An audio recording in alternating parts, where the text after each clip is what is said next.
There might not be any new signings for us to get excited about, but there is some positivity this afternoon for West Ham United fans as Lucas Paqueta has denied rumours from TalkSport that he is unhappy at West Ham United. Earlier on today, TalkSport via Alex Cook ran a report stating that Paqueta was unhappy at the football club. Naturally, this story made its way onto social media and West Ham fans begin discussing it, getting a little bit worried. Rumours are our big star, our most important player in some people's eyes now, is unhappy at the football club. Another player unhappy. The list is going on at this point, really. But about an hour later, which is really quick, considering what's happened here, an hour is really, really quick. Lucas Paqueta, via his own personal Twitter account, responded and described it as fake news. Just killed the rumour from Alex Cook dead in the water. And I'm delighted by it. You might think, crikey, Gio, you're scraping the barrel for positivity here. Do you know something? I am.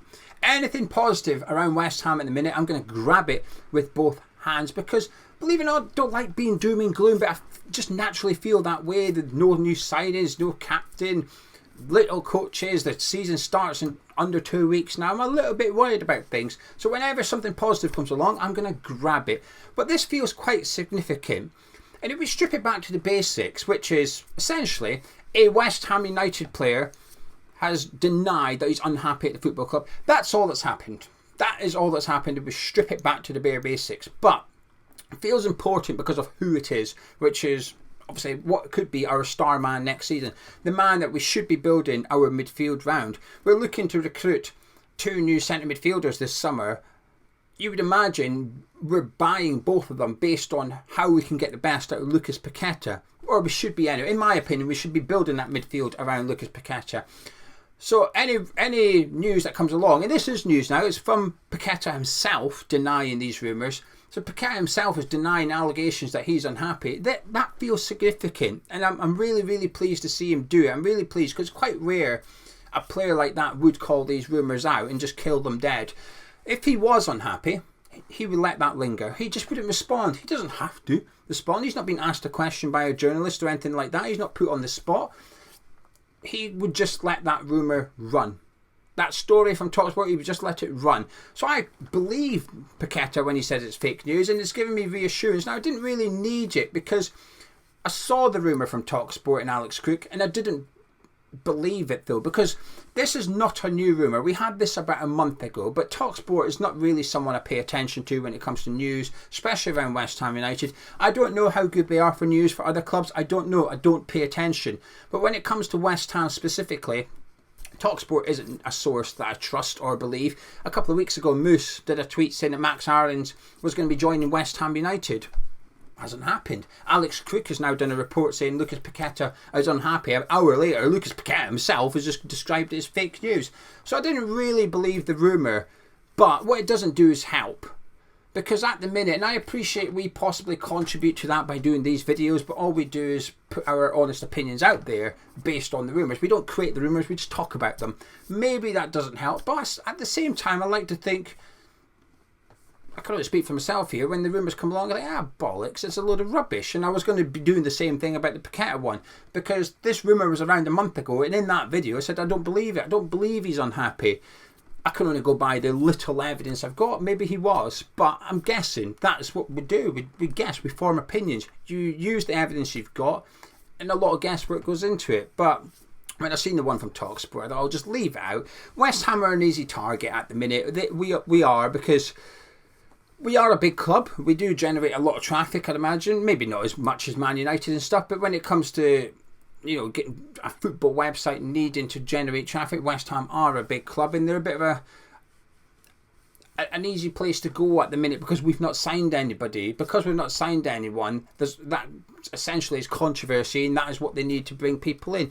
I appreciate the irony, given that what we do on YouTube, I do appreciate it. But before we discuss the Paqueta thing a little bit further, and the Gianluca Scamacca news from Fabrizio Romano that Inter Milan are making another bid for him, a little bit of admin. First of all, please do subscribe. If you haven't already subscribed to this Hammers Chat channel, please do so. There's a big red button under your screen that says subscribe. It takes a couple of seconds. It's completely free. And you'll get all the videos that we upload straight into your subscription feed. But don't let that put you off. Do subscribe and support the channel. Massively appreciate it. Drop a like on the video. Drop a like on the video too. Second of all, Tony Gale book. So Tony Gale's got an autobiography coming out on the 1st of September. And I'm delighted to say we will be working with Tony to help sell some of his copies. But not only can you grab Tony Gale's autobiography on the Hammers Chat store, you can get a signed copy.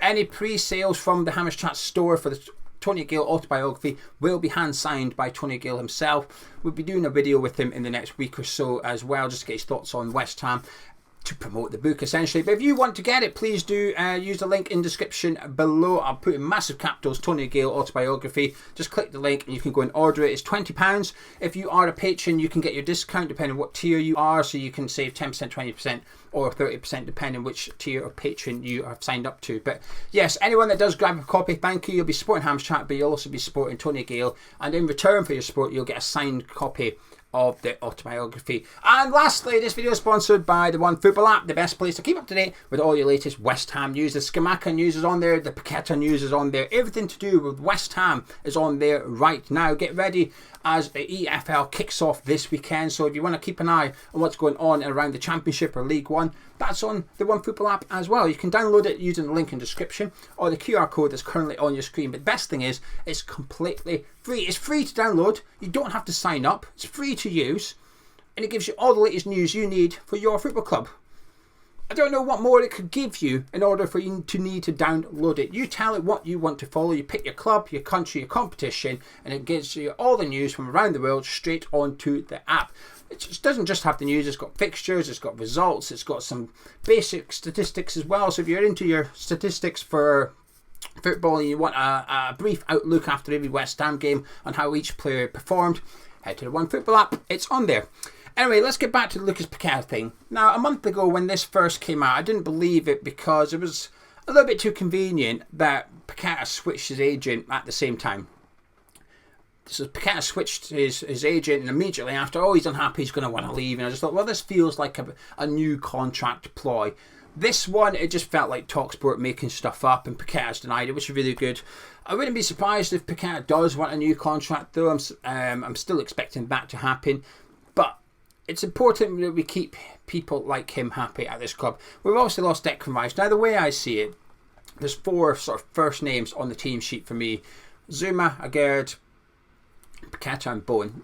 Now, naturally, if we were playing Bournemouth, I'd like to see Emerson and Sufal, probably Fabianski start. You get my point. But in terms of like the undroppables currently, that's the four players that I'd be looking to build my team around. It's crucial, while we focus on the players or the lack of players that we're bringing in, it's crucial the club don't lose any of those four. It's absolutely vital that those four are here this time next summer. We maybe sell one of them next summer, it doesn't matter. For this season, those four players have got a big part to play. So when Paqueta came out and denied the rumours that he wishes to leave, I was genuinely really happy about it actually, because Moyes has obviously had a little bit of a kick in the media recently because of the signings, the Moyes versus Steiden battle that's going on, and we've all got our own opinions. Some blame Moyes, some blame Sullivan, some blame Steiden, whatever. It doesn't really matter what your opinion is here. Moyes is getting dragged into it and the gun pointed at him, which is straight out the David Sullivan handbook, let's be honest with you. Sullivan likes to hide behind his manager. Hey, under the bus you go, well, I'll sit back here and goodbye. Every manager worked under Sullivan, the same thing happens. But Moyes has had it a little bit. So when this rumour came out, it felt like another way of just kicking David Moyes. So for Paqueta to deny it, I'm glad actually. I'm really pleased. It's just one rumour. Just go away with it. Just leave. We've got enough stuff to be frustrated about. There's enough factual things for you to be frustrated about with West Ham at the minute, which is what I'm frustrated about. No signings, no captain, no coaches coming in. That I'm frustrated with. We don't need to be getting frustrated with rumours as well. And like I said, I appreciate the massive irony saying that while I sit on this video. But anyway, the rumour has been denied by Lucas Paqueta himself. So thank you very much, Lucas. Right, what I will talk about now is rumours. It's from Fabrizio Romano. So last night, Romano tweeted that Inter Milan had offered 20 million euros for Gianluca Scamacca, being rejected by West Ham. He'd done a tweet at just 1:10 this afternoon. Inter next bid for Gianluca Scamacca will be in the region of 25 million euros, and it could include add-ons. Agreement expected to be reached in the next days with West Ham. Scamacca has already accepted to join Inter. A new round of talks have been scheduled. I Unlike TalkSport, I actually believe Fabrizio Romano. I'm gutted. Do you know something? I'm gutted. If this is true, I was excited when we signed Scamacca because I didn't know him. I was looking forward to seeing him play. We spent 18 months looking for a striker. When you spend 30, I think there's some things in football, just anything really, but in football, it's fair to allow yourself to get excited even though you don't know the player. I really dislike it sometimes. I'll get excited about signing Scamacca. Some people say, why are you excited? Have you ever seen him play? Do I need to? Do I have to? I've seen him play to get excited. We've just spent 35 million on a striker. Is that not enough reason? There's a lot of Italian journalists hyping him up as a really good striker. There's a lot of West Ham fans that have seen him think he's a really good striker. That's enough reason for me to be excited about seeing Scamacca play. So I was buzzing when he came. That game against Wolves, I thought he was magnificent. I thought, here we go. This is the answer. This is the man. And I actually thought he was okay last season. Was it great? No. Was it bad? I don't think it's as bad as it's been made out to be generally. Has it been disappointing? Of course it has, but he was injured for the entire second half of the season. We only had half a season, and I thought he looked good in that bits that we've seen. He looked disinterested at time. It was frustrating watching him, but I've seen Marko Arnautovic walking around the pitch looking like he can't be arsed, and then 10 minutes later do something that wins us the game. So an attitude, a player with an attitude isn't really always the worst thing in the world, but I thought he had the talent. And all summer there's been this rumour, even before the summer even began, all this rumours about Scamacca wanting to go back, and I didn't want it to be true. I kind of believed it. I've always, as soon as we signed him, I thought he'd go back to Italy eventually, but I was hoping we'd keep him for another season, because when he did that interview about how he loves Roma, blah blah blah, and in there he said, I'll be good this season, I'm looking forward to doing it. And I say believe it, maybe I just wanted to believe it too much, but I got excited. I thought, you know what, I hope we do see this Scamacca. And it feels like it feels inevitable he's going to go back to Inter Milan, and I'm worried. I say back to Italy via Inter Milan, and I'm worried because we can't spend 100 million on this. This goes back to the frustration with the players we're buying. We can't even replace Declan Rice with a year's notice. How are we going to replace Gianluca Scamacca? It took us 18 months to replace Sebastian Haller with Gianluca Scamacca. So how the hell are we expected to replace Scamacca? If we sold Ings or Antonio, I wouldn't replace them. I'd replace them with Mubama. I'd be happy with Scamacca, Antonio, Mubama. Scamacca, Ings, Mubama. I'd be happy with that as our front three for next season. But Antonio, Ings and Mubama, not so much. I think we'd have to replace Scamacca. It's difficult to have confidence in the club doing it though, and 25 million euro, it's a few million over 20, so let's just say 23 million pounds. It's not loads of money, is it? It's another loss for the club, £7 million loss that the club are going to have to take on Scamacca. I think we bought him worth 35 million, but we probably only paid 30 given his lack of success thus far. But still a significant loss for the club to take after 12 months. And it does pose the question about the Moyes and Steiden thing. Maybe I'll do that I'll do that as a video tomorrow, otherwise I'm going to be here all night. But essentially, I guess it goes back to what you believe in. I've never believed Scamacca was a David Moyes pick. Did Moyes sign off on it? Did Moyes approve it? Possibly. But was Moyes the one that wanted it? You're not going to convince me that he was. But this is the danger, even when Moyes does play him, because Moyes did play Scamacca.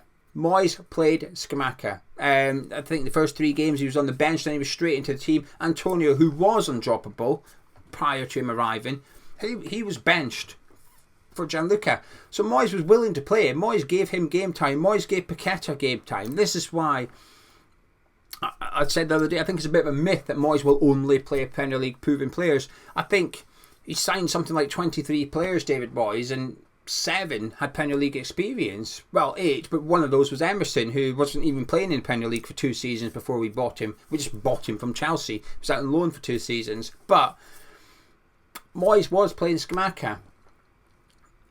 But he just, even after a handful of games, even I, who hadn't seen Scamacca before, could look at him and say, well, that's not really somebody that I could expect David Moyes to play, because he doesn't fit the Antonio mould. We continued to play a little bit like we needed Antonio up front, but with somebody that was completely different. But Scamacca to Inter, it would be disappointing. It would be really disappointing, because I do think he'll be a good player, and I think he'll go to Inter, and I'm sure he'll do well when he goes to Inter. And I wouldn't be so bothered if I had faith in us bringing someone in. If I sat here confident we were going to go and bring in a new striker next week that was going to be better suited to the way Moyes plays than Scamacca. But I don't. How can you? Look at what we've done so far. It's the 1st of August, we've not signed anyone. How can we be confident we're going to bring in a replacement for Scamacca? Actually, you can be confident of that. How can we be confident of bringing in the right replacement for Scamacca? That's the question. I don't think you can be. Is Moyes going to demand a Premier League proven striker as well? There's not many of them about, is there? Off the top of my head, I'm trying to think. Who are we going to go get? Iheanacho, maybe? Would you consider him to be Premier League proven? I honestly can't think of someone off the top of my head that we could go get to fulfill that striker. Maybe if I took 5 minutes, I could think of a list of players. But is Moyes going to demand a Premier League proven striker as well? Or is he going to let Steiden go get someone? But here's the problem. You let Steiden go get someone, you end up with Scamacca which is a really good striker, just doesn't fit the way that David Moyes wants to play.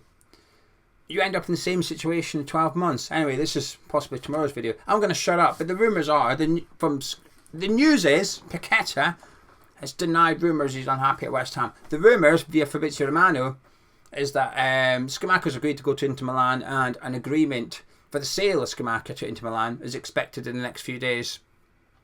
It started positive. The video started positive, didn't it? But there you go. Anyway, I'm going to shut up and disappear. Like I said, please do subscribe to the YouTube channel. And if you want that Tony Gale autobiography signed by Tony Gale himself, please do grab one. Links in the description below. And I shall catch up with you tomorrow.